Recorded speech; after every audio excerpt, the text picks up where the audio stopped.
Аймен орта мектебінің 8-ші А сынып оқушысы Хабылхақ Аружан. Мұқағали Мақатаев Фаризаға.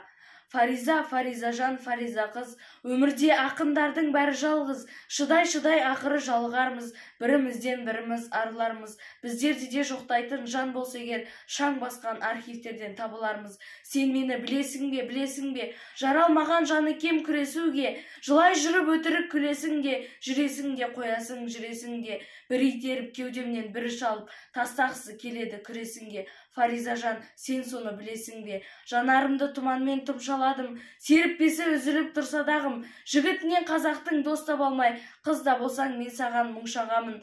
Ауырлар деп ойлаппен мұнша халім, ақын болып несіне жаратылдым, арасында қап қоймай қаратынның, қасиетін сеземдеп ана тілдің, қауырсыны қалмады қанатымның. Қу тірлікке құл болып аяң басып, құлашымды жай алмай баратырмын.